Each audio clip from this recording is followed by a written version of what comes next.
Millions of people all around us are struggling with a type of depression that is almost completely invisible. It's called high-functioning depression, or HFD. These people might be lawyers, doctors, or CEOs. You might even be one of them. HFD is hard to spot, but there are a few signs you can look out for. 1. Those with HFD might actually be more intelligent.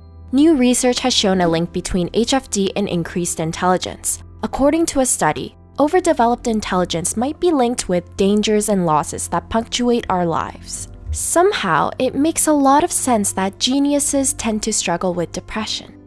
2. Those with high-functioning depression might be perfectionists. Professor Stephen Huprick of psychology revealed in a recent article that if he was dealing with someone with HFD, he'd probably hear something about being kind of perfectionistic.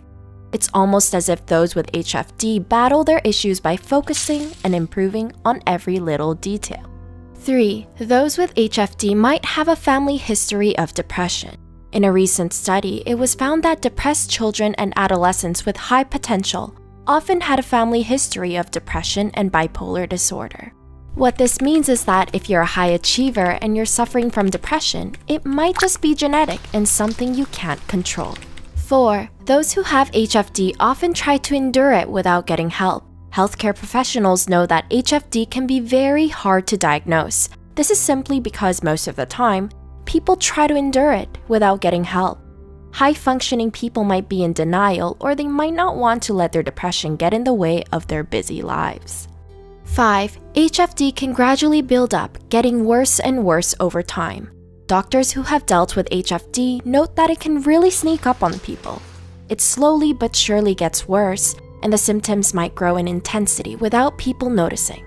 Some doctors have described it as a slowly increasing temperature. Before you know it, you're getting fried. 6. Those with HFD don't engage in normal hobbies and activities. Professor of Psychiatry Michael Thays states that in regards to HFD, you may notice that there is a hole in this person's extracurricular life. What he means is that the person only does what they're obligated to do. Being a parent, a spouse, or a community member is absent, as are any hobbies. 7. Those who think they have HFD might actually be suffering from burnout.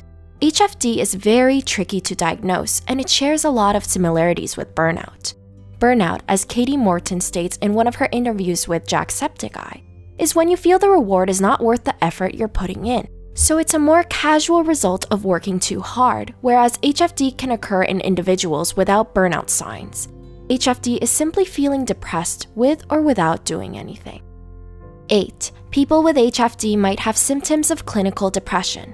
HFD is of course a type of depression, and as such, people suffering from HFD might display the symptoms of clinical depression. These include feeling empty, sad, guilty, worthless, restless, or even suicidal. Other symptoms include changes in appetite and sleeping patterns. 9. Those with HFD might be more creative. Some of the most talented artists in the world suffer from HFD, and according to recent research, there is a strong link between HFD and creativity.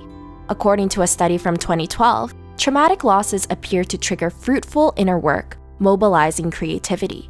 It would seem that those with HFD use their depression to fuel their art, passions, and creativity. 10. HFD is not a real clinical diagnosis. That's right, you won't find HFD listed along with other recognized mental disorders. That might change soon, but for the most part, it falls under the category of dysthymia. HFD can last for 2 to 3 years, and it can easily progress to major depression. HFD is treatable, but those who have it need to get help. If people put on a brave face and try to endure it, it can lead to much more serious issues down the road.